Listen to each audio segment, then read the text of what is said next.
बलोचियों के दिए जख्म से तिलमिलाए पीएम शहबाज और जनरल मुनीर बस किसी तरह ये साबित करने में जुटे हैं कि बोलन में जो कुछ भी हुआ उसके लिए पाकिस्तान सरकार और मुनीर की फौज जिम्मेदार नहीं है, बल्कि भारत जिम्मेदार है।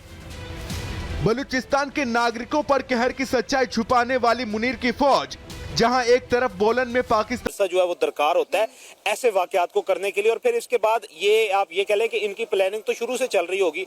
हम अफगानिस्तान की जितने रेफ्यूजी हैं उनको हम लोग बाहर भेज रहे हैं, वापस भेज रहे हैं। वो पाकिस्तान से या पाकिस्तान की हुकूमत की जो पॉलिसीज हैं उससे क्यों नाला हैं, इसके ऊपर भी गौर करने की ज़रूरत है। और बुनियादी मसला ये एक सियासी मसला भी है। और ये ठीक है, ये दहशतगर्दी का इशू होगा, सूबाई हुकूमत वहाँ पे कैसे चल रही है, करप्शन का जिक्र होता है हमेशा, वो सब बातें अपनी जगह पर ठीक हैं, मगर बुनियादी तौर पर ये एक सियासी मसला है और ये सियासी मसले को सियासी तरीके से ही हल करना चाहिए। बलूचिस्तान के आम नागरिक चीख चीख कर पूरी दुनिया में पाकिस्तानी सेना की करतूतें गिनवा रहे हैं। पाकिस्तानी सेना दिन रात बलोचियों पर कहर ढा रहे हैं, जिसका अंजाम अब पाकिस्तान के सामने है। लेकिन पीएम शहबाज बोलन में जाफर एक्सप्रेस को अगवा किए जाने की झूठी कहानी सुनाकर दुनिया को बरगलाने में लगे हैं। तिलमिलाए शहबाज की बेहयाई का आलम यह है कि वो बलोच लड़ाकों से सुलह करने की बजाय कभी भारत तो कभी पूर्व पीएम इमरान खान पर बोलन की घटना का ठीकरा फोड़ने में लगे हैं। सबसे बड़ी गुनाह ये कि मैंने इमरान खान का साथ दिया। हाँ। मैंने तहरीक इंसाफ का साथ दिया। अच्छा। बस मेरी गुनाह ये है। बाकी गुनाह तो अगर मैं चलो ये बात कर रहे हैं 26 अमेंडमेंट के दौरान मेरे प्लाजा 1 अरब रुपए का प्लाजा क्यों गिराया गया, किस कानून के तहत गिराया गया?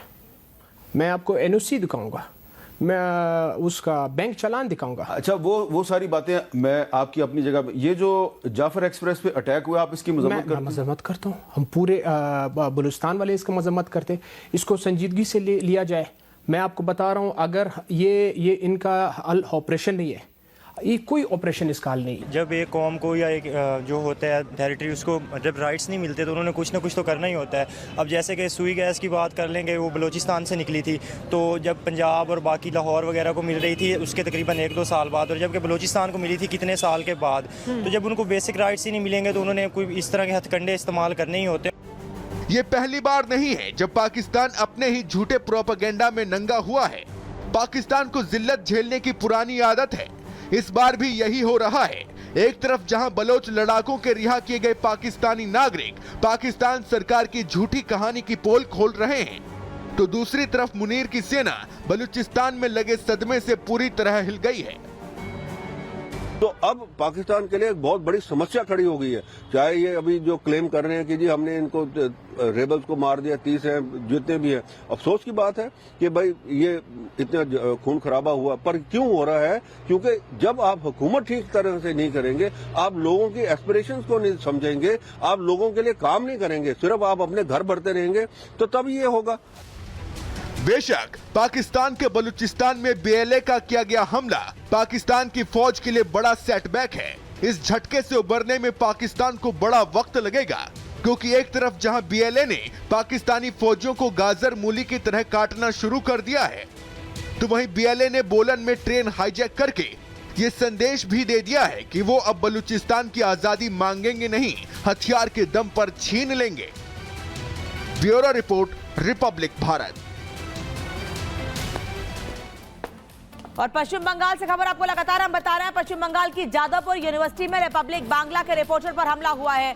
रिपब्लिक के सवालों पर छात्र भड़क गए। छात्रों ने कैमरे को तोड़ने की कोशिश की। रिपोर्टर को रजिस्ट्रार ऑफिस में बंद तक रखा गया। रिपोर्ट देखिए।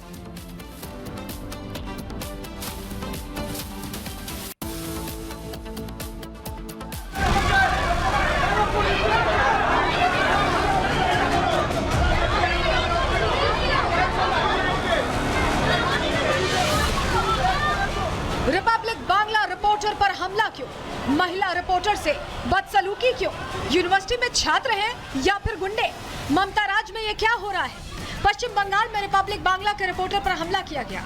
कोलकाता के जादवपुर यूनिवर्सिटी में हमारे संवाददाताओं के साथ गुंडागर्दी की गई। रिपब्लिक के सवालों पर भड़के छात्रों ने कैमरे को तोड़ने की कोशिश की। रिपोर्टर से बदतमीजी की गई और रजिस्ट्रार ऑफिस में बंद करके रखा। सभी तस्वीरें आपके टीवी स्क्रीन पर हैं।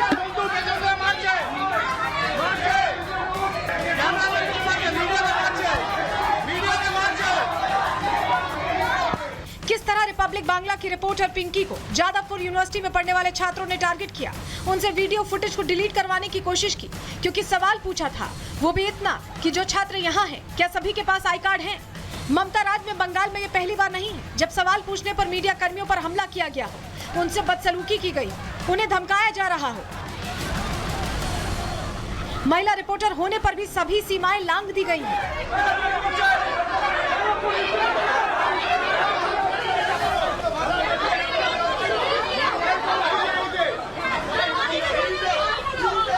हमारे संवाददाताओं से बदसलूकी, उन पर अटैक के बावजूद हमारी टीम डरी नहीं। हमारे सवाल अभी भी बरकरार हैं। क्या सवाल पूछना जुर्म है?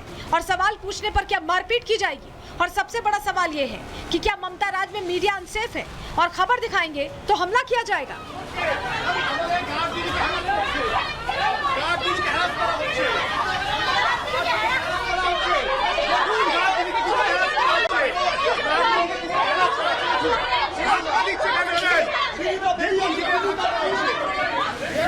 Bureau report, Republic Bharat.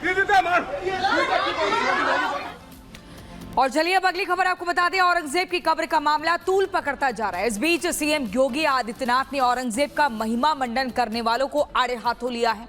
योगी ने उनकी मानसिक स्थिति पर सवाल उठाते हुए कहा, जिनको औरंगजेब से प्यार है वो अपने बेटे का नाम औरंगजेब रख ले। आखिर क्यों ऐसा कहा, ये रिपोर्ट देखिए।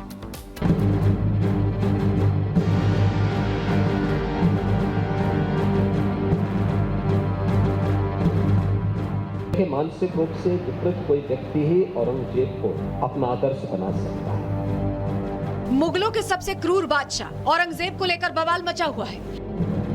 औरंगजेब की कब्र तोड़ने की मांग तेज हो गई है, तो उस पर सियासत भी जमकर हो रही है। सनातन विरोधी कब्र को बचाने में लगे हैं, तो सीएम योगी ने ऐसे लोगों के माइंडसेट पर सीधा अटैक किया है। देखिए, मानसिक रूप से विकृत कोई व्यक्ति ही औरंगजेब को अपना आदर्श बना सकता है। यह सच है कि वह पूरे अपने विवेक से इस बात को बोल रहा है, तो फिर उसको अपने पुत्र का नाम सबसे पहले औरंगजेब रखना चाहिए, और फिर औरंगजेब के द्वारा शाहजहां के साथ जो व्यवहार किया गया उसको लिए भी भुक्तभोगी होने के लिए भी तैयार होना चाहिए। सीएम योगी साफ कह रहे हैं कि जिनको औरंगजेब पसंद है, ऐसे लोग अपने बेटे का नाम औरंगजेब रखें और शाहजहां की तरह बूंद बूंद को तरसने को तैयार रहें। तो इस पर भी सियासत हो रही है। क्रूर औरंगजेब के स्टेटस रखने वाले और सोशल मीडिया में औरंगजेब को समर्थन करने वालों के खिलाफ कार्रवाई की मांग भी तेज हो गई है। साथ में सवाल उठ रहा है कि औरंगजेब जैसे क्रूर व्यक्ति के लिए मजार की क्या जरूरत है।